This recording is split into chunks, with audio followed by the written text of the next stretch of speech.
청소년 이하의 자녀를 두신 부모님들 손 들어보세요. 네, 호구 조사를 좀 해야 제 강의의 중심을 어디에 맞춰야 될지 알기 때문에. 자, 청소년 이하의 손자 손녀 두고 계신 분 손 들어보세요. 어이구, 이쪽이 더 강하네요. 와, 알겠습니다. 오늘 우리 내 나이가 이 정도 됐어도 내 손자 손녀하고 그래도 말을 섞을 수 있는 그 세대의 할아버지 할머니가 됐으면 좋겠다는 분들 제 강의 잘 들으시면 좋을 것 같고요. 오늘 또 자녀를 청소년 이하의 자녀를 두고 계신 분들은 졸지 마시고 강의를 들으시면 유익이 될 것 같고요. 나머지 분들은 이런 이야기 알고 있으면 그래도 누군가 이야기할 때 내가 옆에서 끼일 수는 있다 하는 그런 마음들을 가지시고 들어주시면 좋을 것 같습니다. 방송실 제가 부탁을 하나 하겠습니다. 그 강의 중에 PPT만 계속 띄워주시고 제 얼굴은 화면에 주지 않으시면 좋을 것 같아요. 오늘 읽었던 말씀을 보면 말이죠, 사사기 2장 10절의 말씀이 세대라는 말이 나옵니다. 여기 보면 그 세대 사람이라는 게 나오고, 그 다음에 그 세대 사람이 누구냐면 여호수아의 세대 사람들이겠죠. 가나안 땅을 정복했던 여호수아의 세대, 여호수아와 갈렙의 세대들이요. 그런데 그 사람들이 다 돌아가셨어요. 돌아가시고 그 후에 일어난 다음 세대라고 표현을 해야 되겠는데, 오늘 성경은 뭐라고 되어 있죠? 다른 세대라고 표현이 되어 있습니다.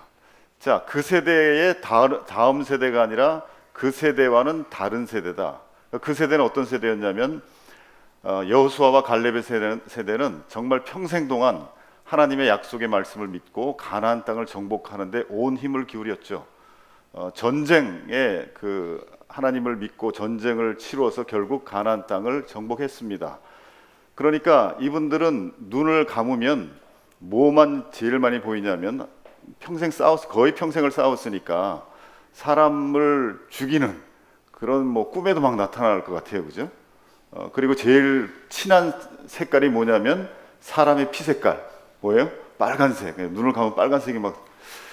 그런데 이 세대는 믿음의 세대였습니다. 그래서 다들 집합! 그러면 집합해요. 기도합시다! 그러면 기도해요. 더 크게 기도합시다! 그러면 더 크게 기도해요. 주님을 묵상합시다! 묵상해요.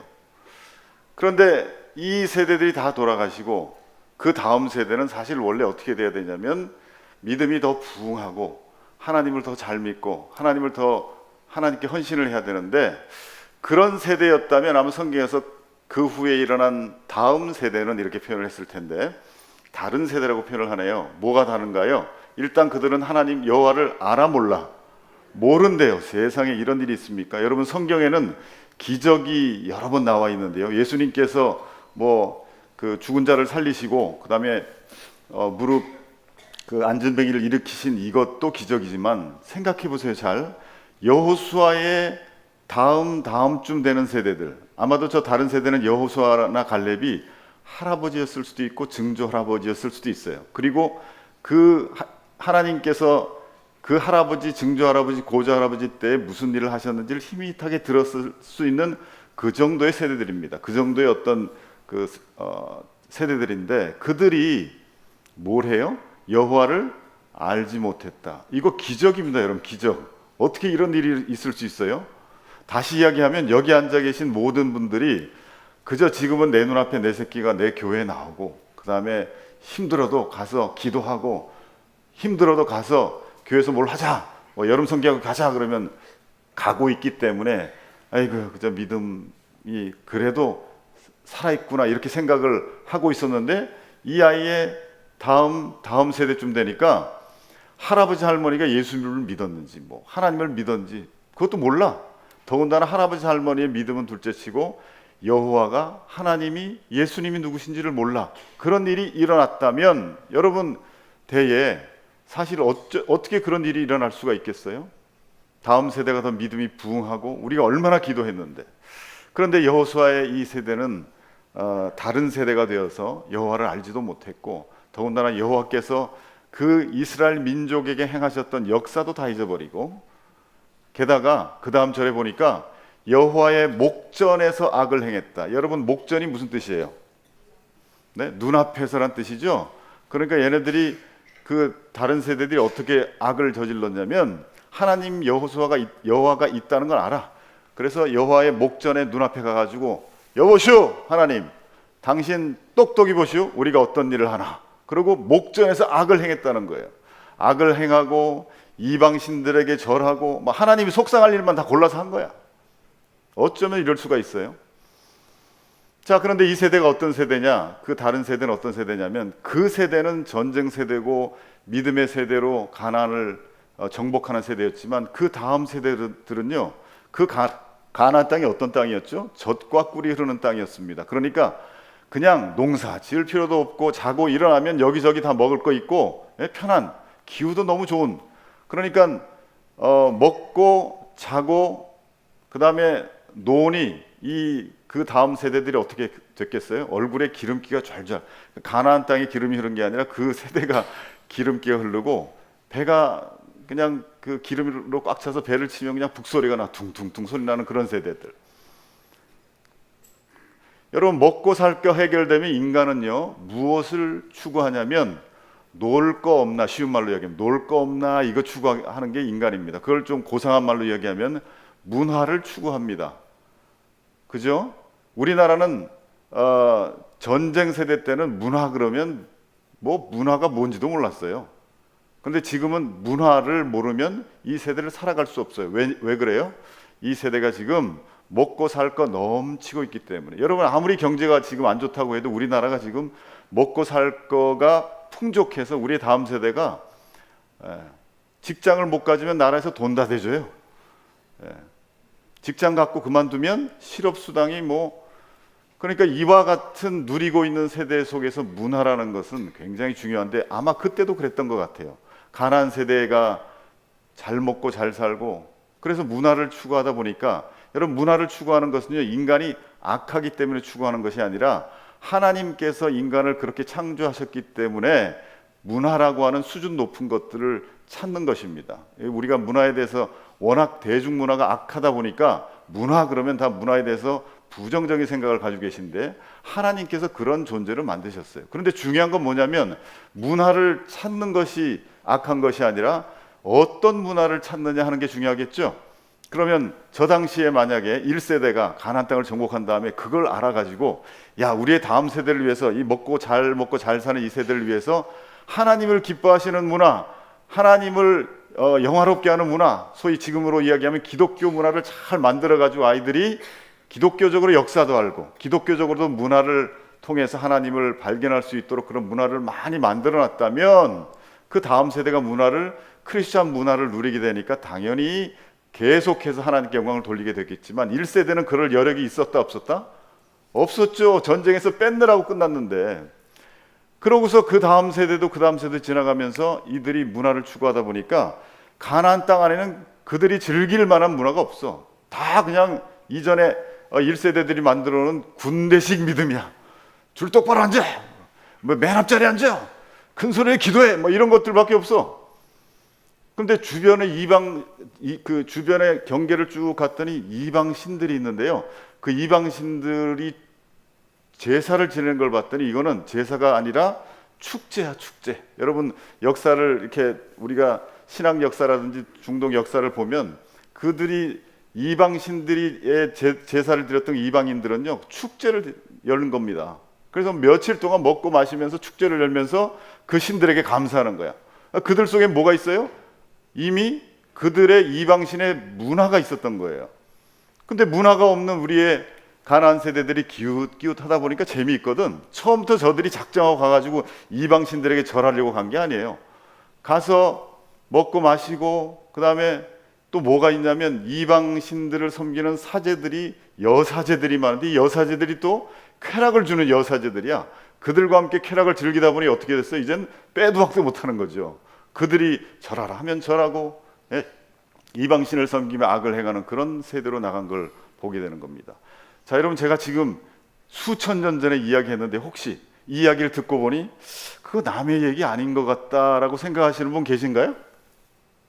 네, 남의 얘기 아닌 것 같아요. 누구 얘기 같아요?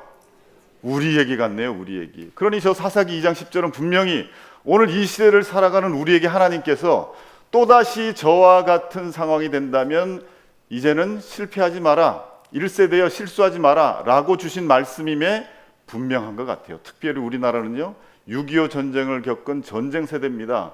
우리 1세대는 전쟁을 겪으면서요 신앙인들이 정말 믿음의 신앙인들이 전쟁 전부터 여러분 그 일본 제국주의를 이겨 나오는 그 속에 기독적 신앙이 있었고 6.25 전쟁 이후에 수많은 분들이 믿음으로, 그 다음에 저 북한 땅에서 그 철수 작전을 할 때 평양을 중심으로 해서 믿음이 있는 수만 명의 사람들이 철수를 해서 저 남쪽이 아니라 여기 남쪽이네.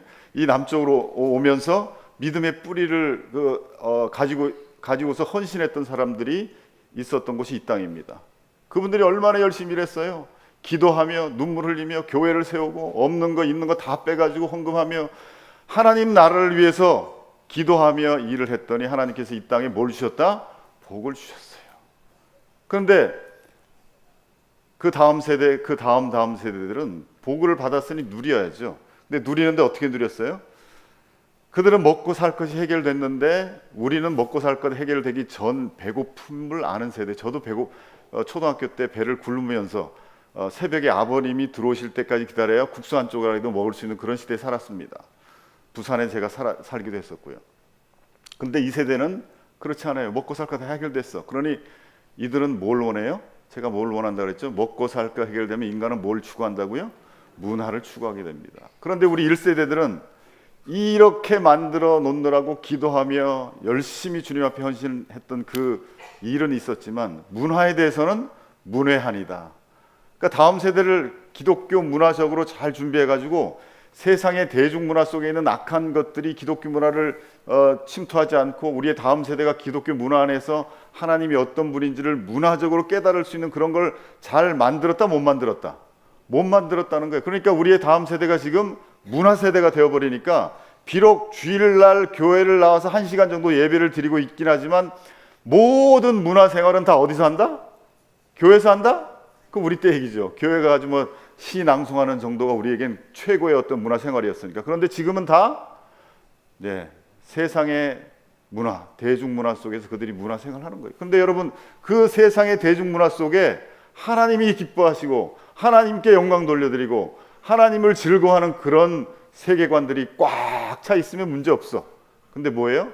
아쉽게도 안타깝게도 그 문화 속에는 하나님을 저버리고 성경적 세계관에 반대가 되어지는 그런 세속적인 그런 세계관이 굉장히 많이 있다는 거예요. 그래서 어떤 것이 하나님이 기뻐하시는 문화인지를 제대로 분별하고 고르지 않으면 교회에서 일주일에 한 번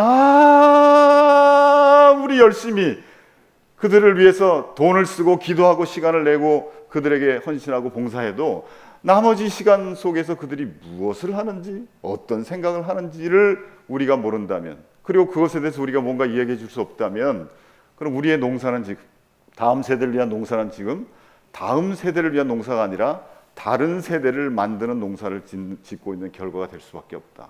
이거 남의 얘기 아니에요, 그죠? 사사기의 말씀이.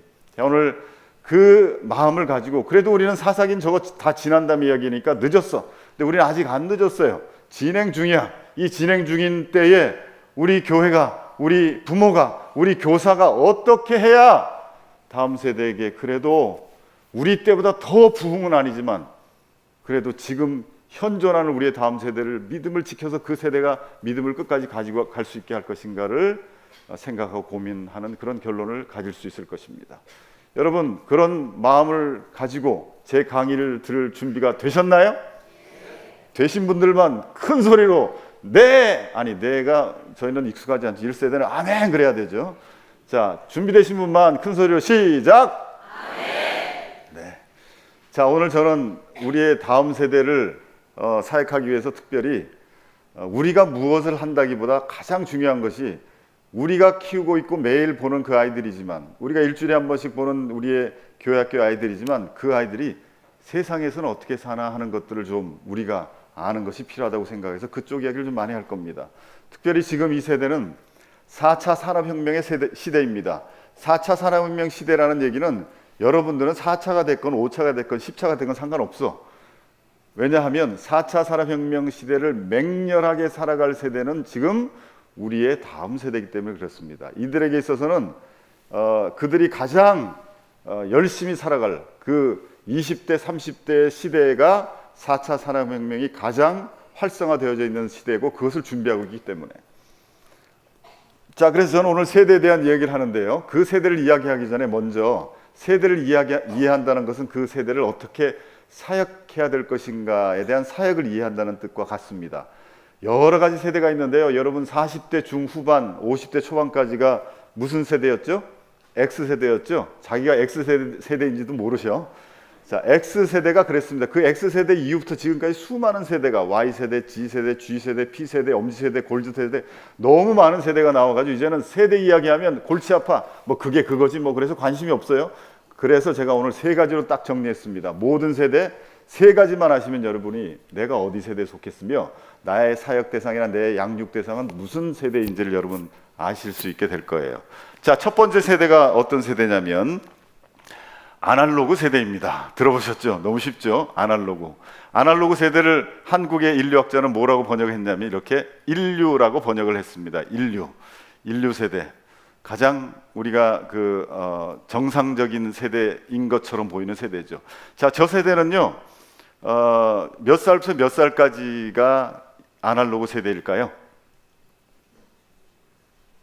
70대, 80대, 50대, 40대. 자, 우리나라의 경우에는요 40대 중반 이후부터 아날로그 세대라고 합니다. 우리나라는 좀 이따 우리가 이제 그 다음 세대하고 겹치는 걸 좀 설명할 때 이야기하겠지만 어쨌든 지금 현재 40대 중반 이후는 다 어떤 세대요? 아날로그의 세대다. 이 세대는 40대 중반 이후부터 어디까지 갈까요? 그 위가? 예? 네, 하여튼 안 들립니다만 열심히 셈하고 계신데요. 저것은 세대학자가 그렇게 이야기했어요.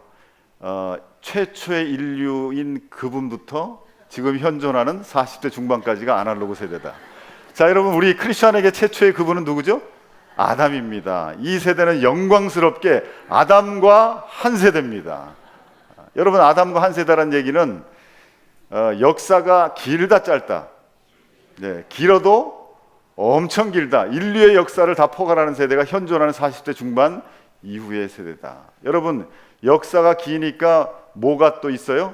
전통이 깊습니다. 전통. 그래서 이 세대는 전통 세대.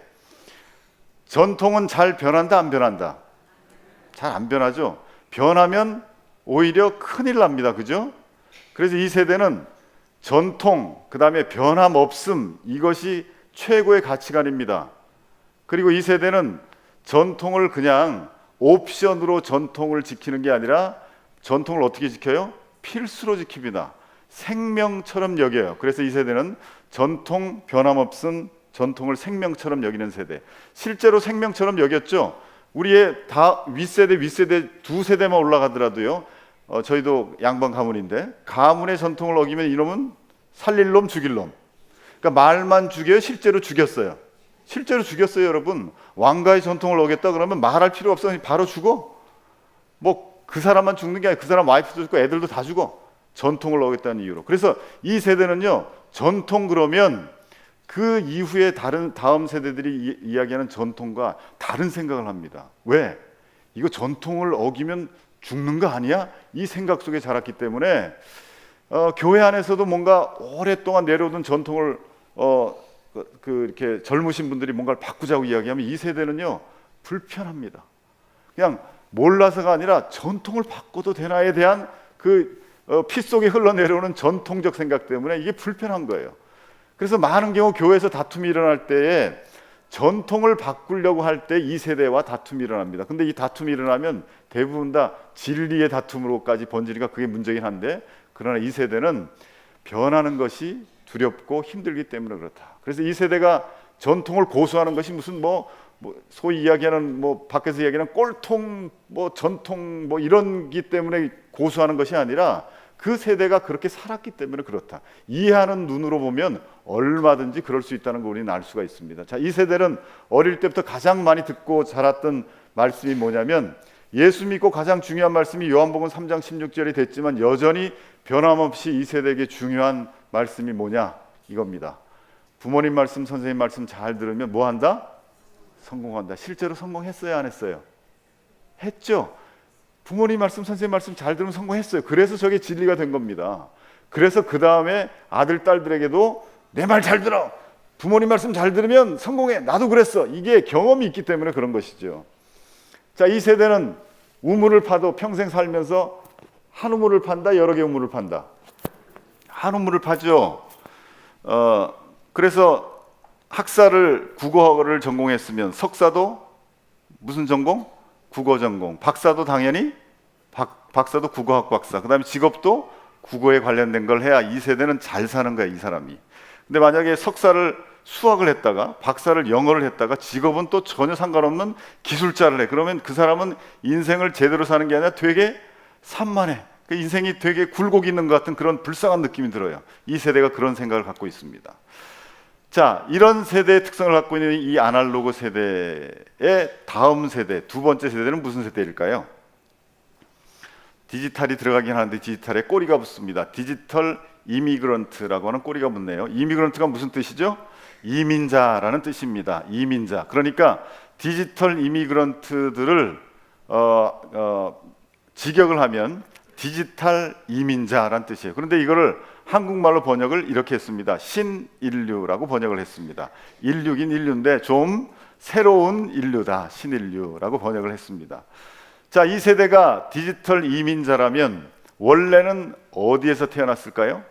그렇죠, 아날로그에서 태어났는데 이분들이 비자를 받아가지고 디지털 세상으로 이민 온 게 아니라 살다 보니 디지털 세상으로 이민을 와버렸어요. 그러니까 이분들에게 있어서는 자신들이 디지털 세상을 준비할 시간이 있었을까요? 없었을까요? 별로 없었어요.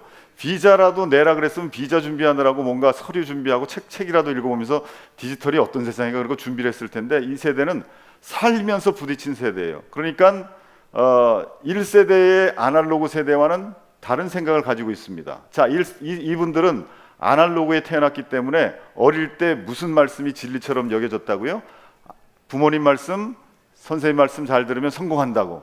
그래서 그런 줄 알았어요. 왜냐하면 아버지 이상의 그 할아버지 할머니를 보니 다 우리 집안 가문 대대로 부모님 말씀 잘 듣고 선생님 말씀 잘 들어가 성공하고 있었는데, 그래서 당연히 나도 그렇게 살아야 된다고 생각했지, 내가 무엇을 잘하는지, 나의 강점이 무엇인지를 감히 부모님에게 피력할 수가 없었어요. 그래서 어릴 때 부모님 말씀, 선생님 말씀 듣고 자기 학과 정하고 직업 정하고 남편 정하고 가문 정해가지고 했는데, 살다 보니 세상이 바뀌었네. 이 디지털을 중심으로 한 문화 세대는요, 나에게 무엇을 묻냐면 너는 뭘 잘하니? 너는 누구니? 이걸 묻는데, 누군가 나에게 너는 누구니? 이렇게 물었더니 나는 나다 이렇게 대답하는 게 아니라, 저요? 저는요 며느리인데요. 저요? 저는요 누구의 아들인데요. 저는요 누구의 딸인데요. 지금 자기에 대해서 이야기하고 있기는 있으나 자기가 누군지를 잘 안다, 모른다? 잘 모른다는 거예요. 그런데 세상은 지금 너는 누구냐? 네가 잘할 수 있는 게 뭐니?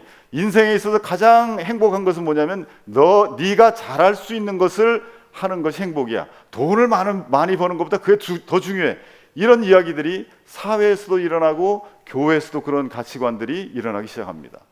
그러니까 이분들은 가만히 돌아보니까, 가만히 있어봐, 그럼 내가 잘하는 게 뭐지? 돌아봤더니 지금 내가 전공했던 것, 지금 내가 직업을 갖고 있는 거하고 내가 잘하거나 하고 싶은 것하고 항상 일치하더라, 안 하더라? 안 하는 게 더 많더라, 아니더라? 더 많더라는 거예요. 그래서 EBS라는 곳에서 방송국에서 이 세대를 놓고 설문조사를 했는데, 이 세대에 설문조사를 했더니 59%에 해당되는 분들이, 약 3,000명 가까운 분들을 설문조사했는데 59%에 해당되는 분들이 나는 직업을 바꾸고 싶어요, 나는 전공을 바꾸고 싶어요, 나는 이미 직업을 바꾸기 위해서 학원을 다니고 있어요, 이런 이야기를 했다는 거예요. 그래서 그 직업을 바꾸고 싶은 사람들의 8명을 뽑아가지고 스튜디오에 데려와서 다중지능이라고 하는 강점 지능에 관련된 검사를 합니다. 그랬더니 놀랍게도요, 8명 모두가 자기가 지금 바꾸고 싶어하는 직업과 그 다중지능 검사를 통해서 나타난 강점 지능과 일치하더라는 거예요. 그래서 PD가 묻습니다. 아니 당신이 뭘 잘하는지, 강점이 무엇인지를 잘 알매도 불구하고 왜 이것을 택하셔가지고 지금에서야 바꾸려고 합니까? 그랬더니 8명이 놀랍게도 또 다 일치된 답을 했어요. 예상되시죠? 무엇 때문에 자기가 그걸 선택했을까요? 그렇습니다. 그러니까 PD가 뭐라고 지금 프로그램을 결론 짓냐면, 물론 부모들은 그 자식들이 잘 되라고 선택을 해 주었을 것입니다. 그런데 결과는 아이들이 그 자녀들이 지금 부모들을 원망하고 있네요. 그러고 끝내요. 그러니까 이 세대는 원망이 굉장히 많은 세대입니다. 누구 때문에? 부모들 때문에.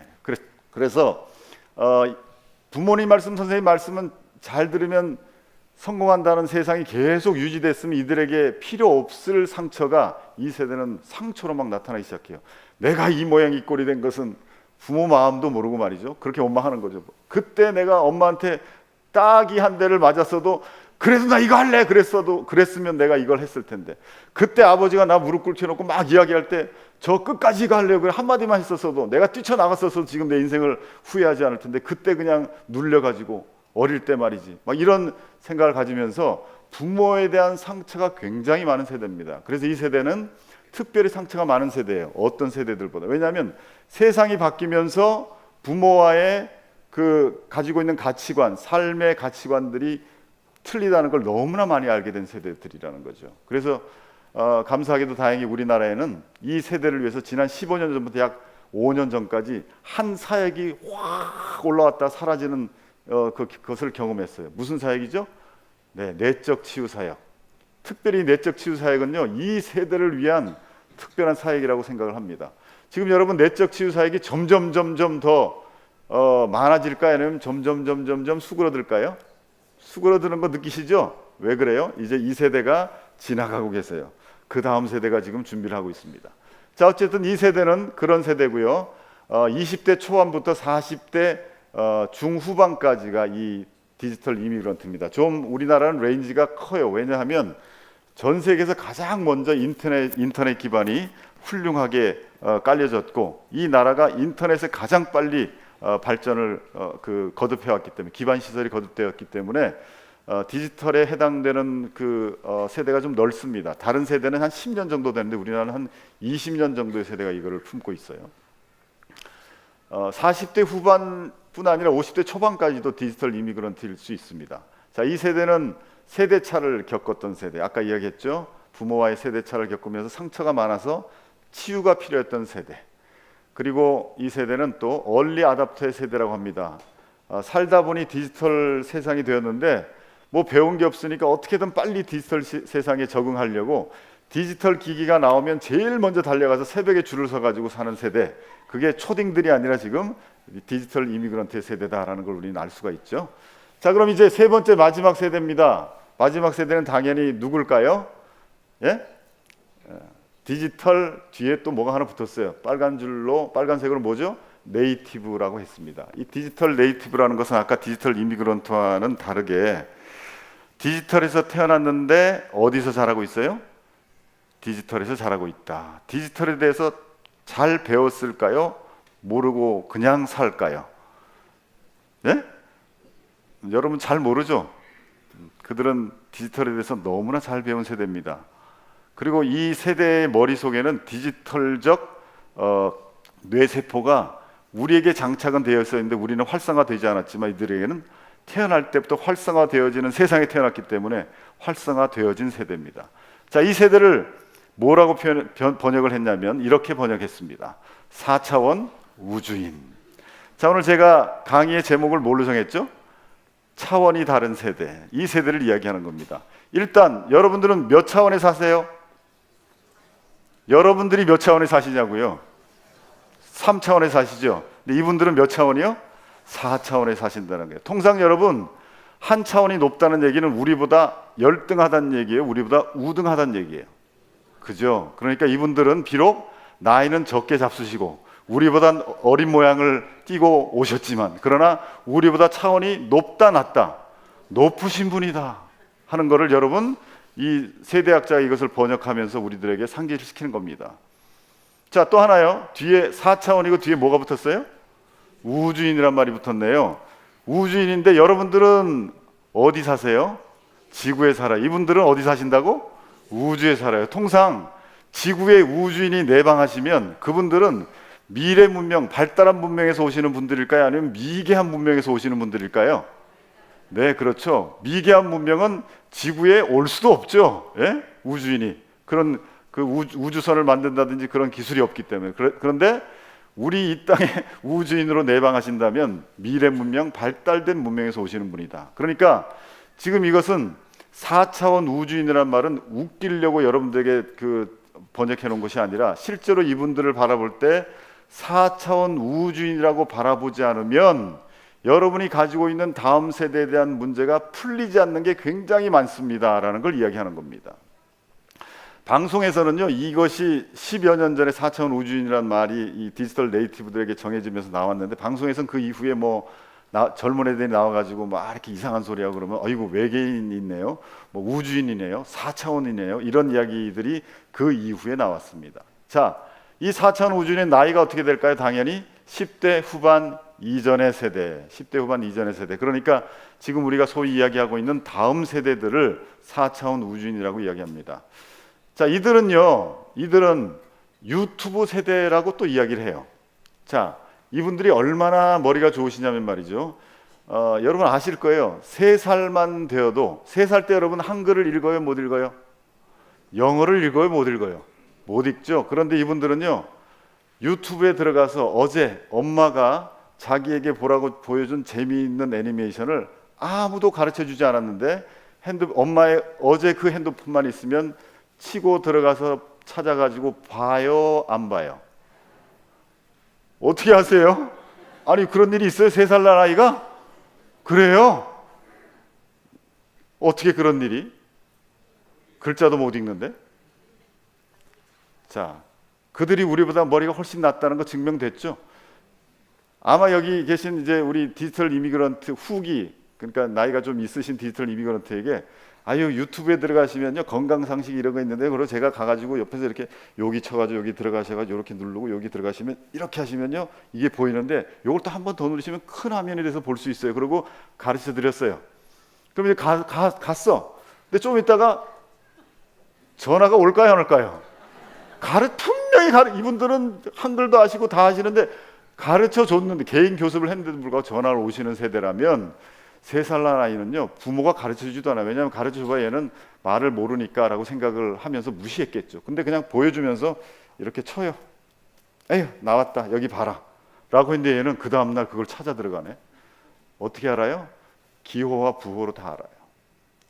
디지털적인 기호와 부호를 이미 얘는 머릿속에 기억을 하고 있는 거예요. 그러니까 우리보다 훨씬 머리가 좋아요 나빠요? 자, 4차원 우주인이라는 것이 그런 뜻입니다. 이 세대는요 멀티태스킹의 세대입니다. 멀티태스킹의 세대. 멀티태스킹은 뭐예요? 한 번에 여러 가지를 한다, 한 번에 한 가지 일을 한다. 그렇죠. 자, 우리 아날로그 세대는 한우물을 파는 것이 인생의 최고의 인생을 사는 거라고 생각했어요. 그래서 한 번에 몇 가지 일을 해야 정상이죠? 예, 한 번에 2가지를 하는 애는 바로 뒤통수 맞을 일을 하는 거예요. 왜? 인생을 그렇게 산만하게 살면 안 돼. 너 한 번에 한 가지를 해야지 말이야. 한 번에 한 가지를 해도 우리들은 따라가기 힘든데 너 지금 뭘 겪기를 생각하냐고. 그런데 여러분 이들은요 뇌의 구조가 한 번에 한 가지를 하도록 돼 있지 않아요. 멀티태스킹을 할 수 있도록 뇌의 구조가 되어 있습니다. 원래 우리 인간들이 다 그렇게 만들어졌는데요 활성화가 안 됐던 거예요. 그런데 이들이 살고 있는 디지털 세상, 소위 우리가 이야기하는 포스트 모던 시대는 다중적으로 생각할 수 있는 환경이 되어져 있기 때문에 우리가 그 뇌가 활성화되어진 게 이 세대가. 그래서 멀티태스킹을 할 수가 있습니다. 한 번에 여러 가지를 할 수가 있다는 얘기예요. 자, 여러분 한 번에 여러 가지를 할 수 있는 가장 중요한 기기가 뭐냐면 이들이 손에 들고 있는 뭐예요? 예, 스마트폰이죠. 스마트폰이라고 하는 순간 여러분 여기 계신 대부분들은 핸드폰이라고 생각이 떠오르실 겁니다. 스마트폰은 핸드폰이야. 여러분들에게 스마트폰의 가장 중요한 첫 번째 기능은 뭐죠? 전화하는 거잖아요.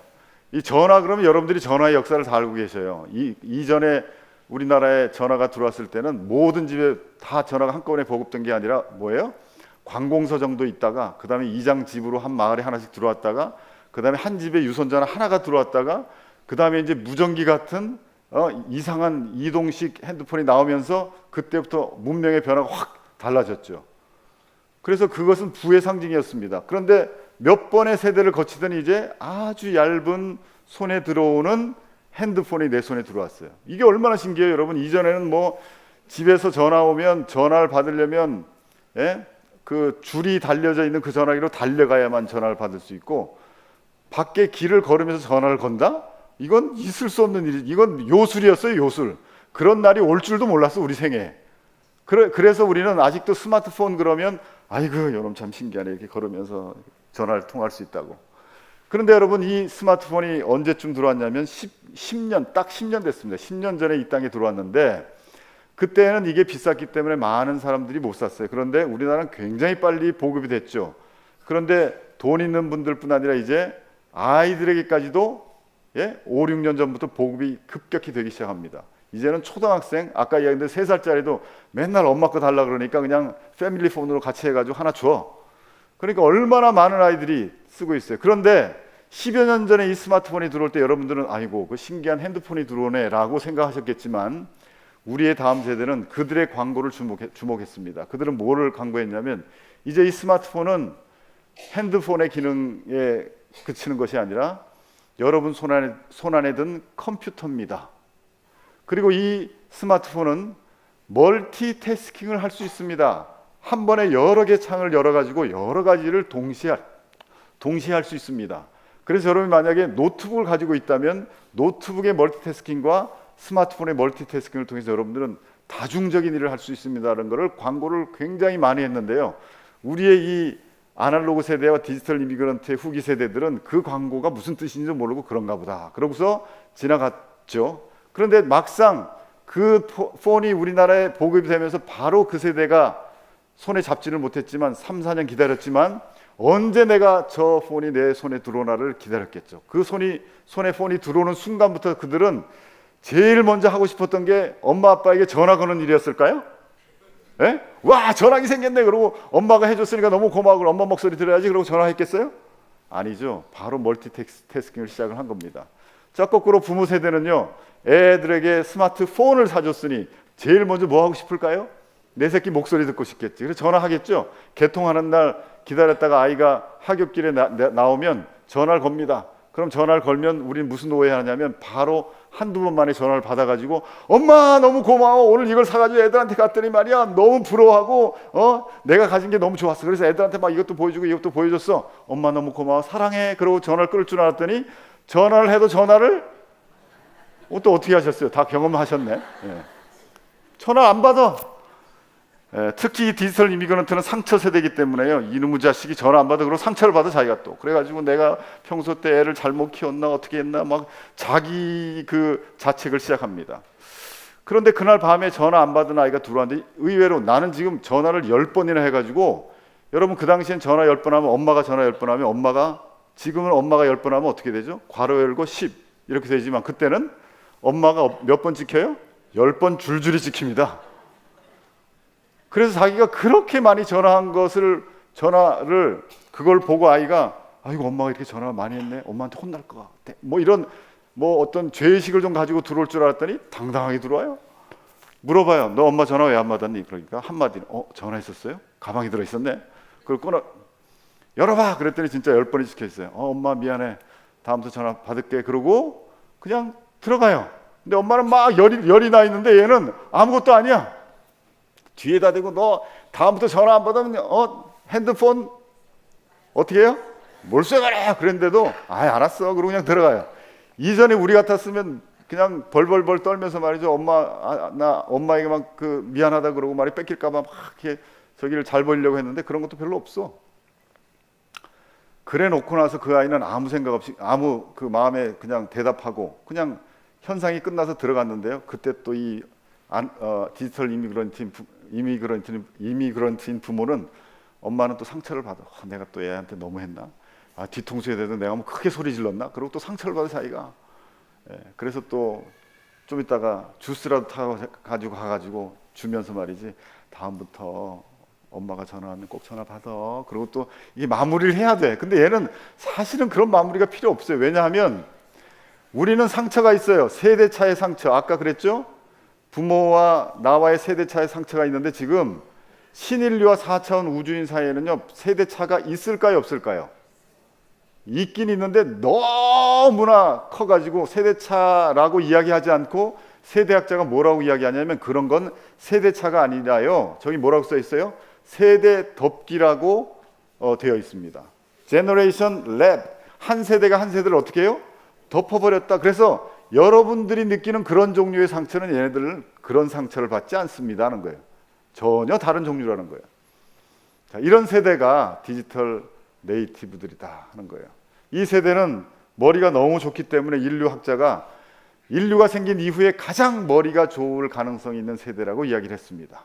그리고 마치 이것을 증명이라도 하듯이 1984년도에 다중지능 이론이라는 것이 발표되면서 인간이 이전에는 IQ 하나만 갖고 있는 줄 알았더니 9가지 이상의 다중지능을 가지고 있는 MI 세대들이라는 것을 알게 된 거죠. 지금 여러분들도 원래는 MI 세대, MI 인류였는데 활성화가 안 돼가지고 다 돌아가셨어요, 이 뇌세포가.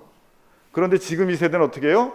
하나님 주신 그 지능들이 이 세대를 만나가지고 활성화되어져가지고 적어도 9가지 이상의 다중지능적인 것들이 활성화되어져 있단 말이죠. 자, 그러니 여러분, 지능 하나 가진 사람하고 지능 9개가 막 돌아가는 사람하고 싸우면 누가 이길까요? 여러분들이 지죠. 여러분, 우리는 그분보다 차원도 낮아. 그 다음에 문명도 떨어져. 그 다음에 머리도 나빠. 근데 도대체 무엇을 믿고 지금 아이들을 가르친다고 지금 나서고 계신가요? 무엇을 믿고 교사를 하시고 계신가요? 무엇을 믿고 내가 아빠고 엄마라고 앉혀놓고 뭘 가르치고 계세요? 오히려 가르침 받는 것보다 여러분, 애들한테 묻는 게 더 많지 않으세요, 요즘에? 애들 없으면 뭐 할 수 있어요, 지금? 밖에 나가서 무슨 갑자기 맥도날드 갔는데 예전에는 카드 하나만 들고 가면 되는데 뭐가 뭐 크게 써 있어. 그러면 제가 가서 이렇게 보면요. 그래도 초기 디지털 이미그런트를 와가지고 직장 생활 하신 분들은. 근데 40대 중반의 주부가 어느 날 갑자기 가서 그걸 보고 있으면 가만히 앞에 보고 있어요. 한참 일가 이걸 찍어야 될 줄 알아. 잘못 찍으면 큰일 날까 봐. 아무데나 찍어도 상관없는데 잘못 찍으면 막 이렇게 꼬일까 봐 말이죠. 그러니 옆에 있는 아이에게 물어보지 않으면 안 되죠. 자, 여러분, 저의 이 강의의 결론은 여러분들은 다음 세대를 가르칠 수 있다 없다. 가르칠 수 있다 없다. 왜 이렇게 소리가 적어서 있다 없다. 이거 인정시키는 거 제 강의의 굉장히 중요한 목적이에요. 가르칠 수 있다 하고 격려하는 그런 거 안 하려고 그래요. 여러분들은 가르칠 수 없다 하는 거예요. 교사들도 우리 주일날 오는 아이들을 가르칠 수 있다 없다. 있다 없다. 교사들한테 다 전달해 주세요. 못 가르칩니다. 자, 그럼에도 불구하고 우리는요, 가르칠 수 없는 이 세대인데도 불구하고 우리는 이 세대가 이대로 갔다간 신앙 다 잃어버리고, 그래도 우리는 정말 믿음을 가지고 기도하며 이들이 믿음 안에 부응하기를 원하는데 이거 어떻게 해야 되냐? 앉혀놓고 성경을 가르치자니 성경을 제대로 가르침 받는 것도 아니고, 그 다음에 성경을 가르치려고 좀 먼저 일단 다른 얘기부터 하려고 시작해서 요즘에 말이야 이런 게 관심이 있다 그러는데 이런 게 있다 그러는데 이렇게 세상 돌아가는 이야기를 끄집어 오면 나보다 걔가 더 하라. 그러니까 말을 풀어갈 수가 없어.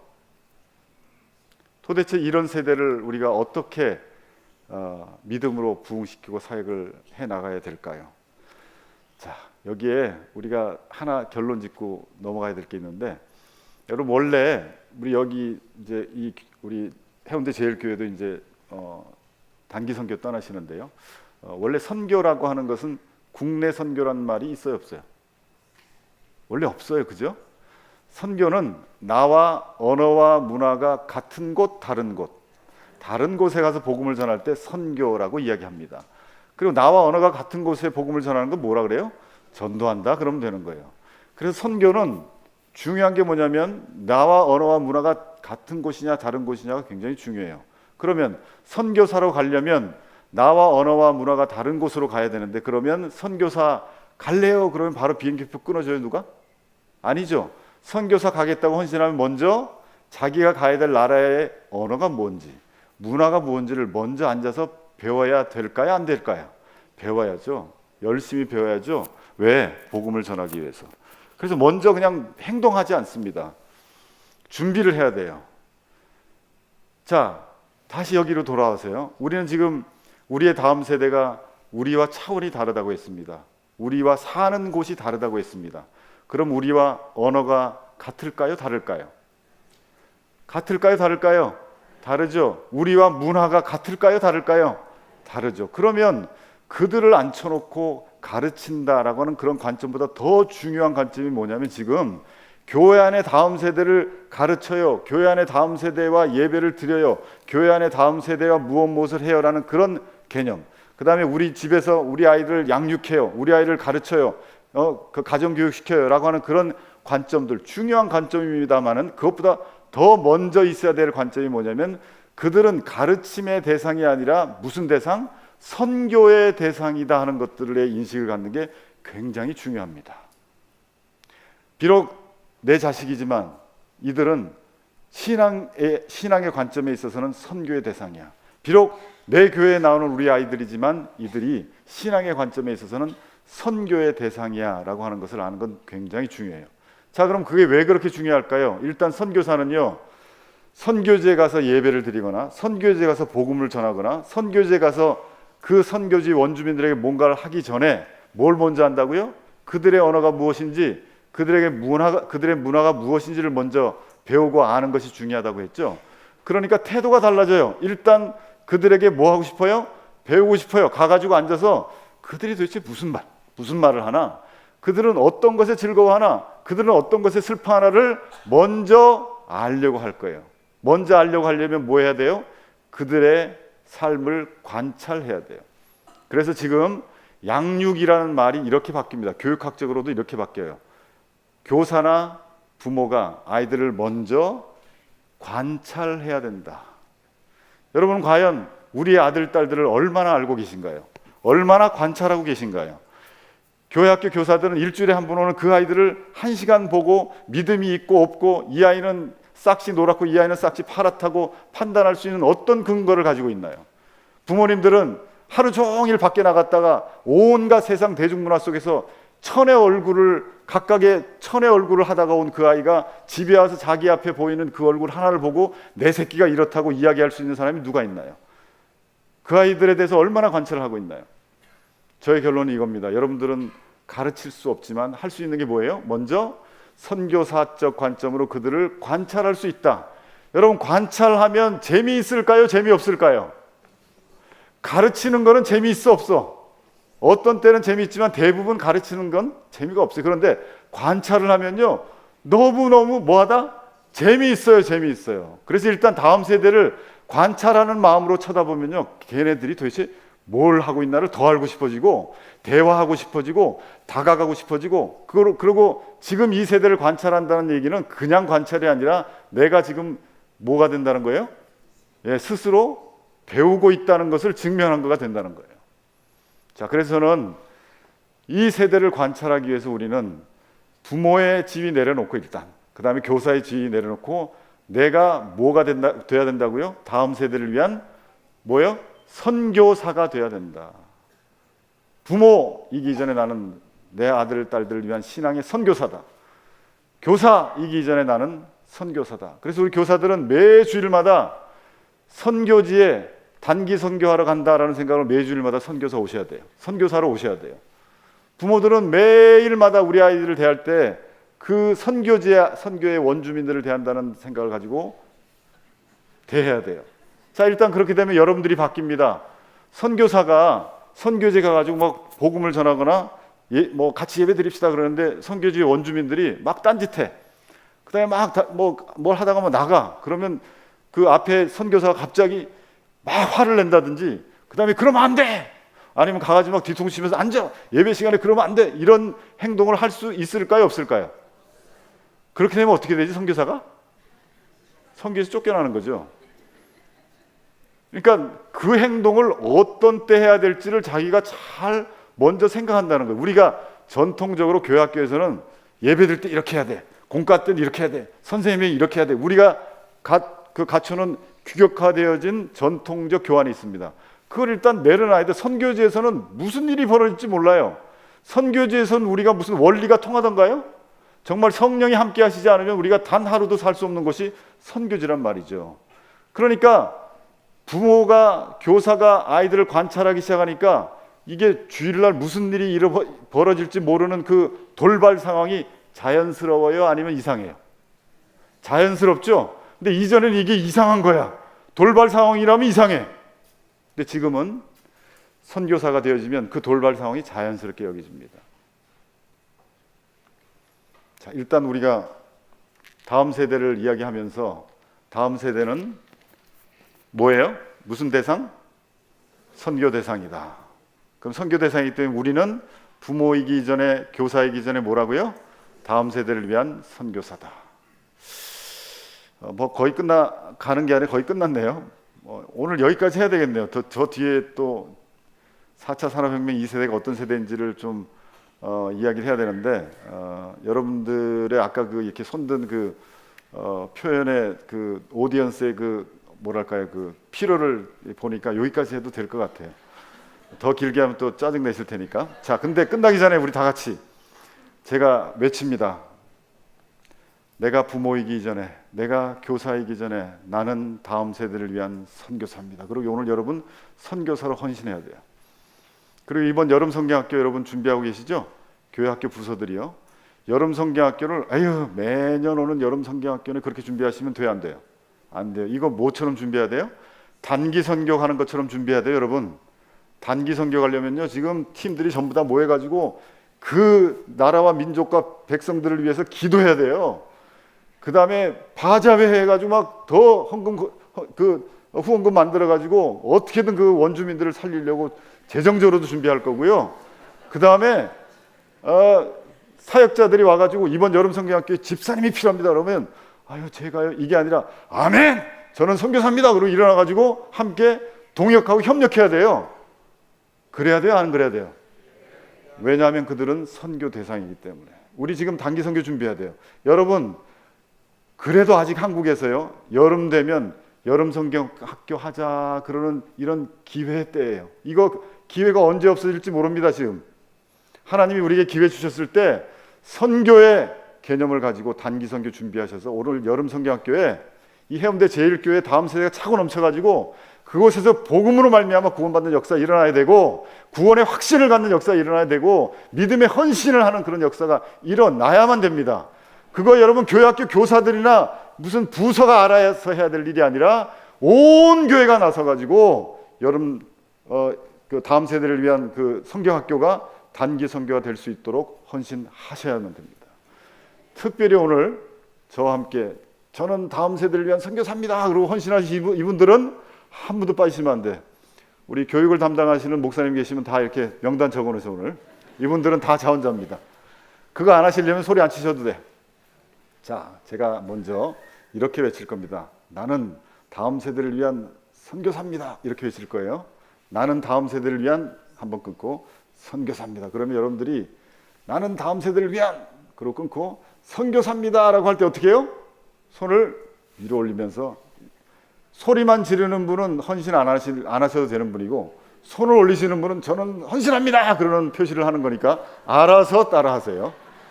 준비되셨습니까? 네. 나는 다음 세대를 위한 선교사다! 아멘! 수고하셨습니다. 감사합니다.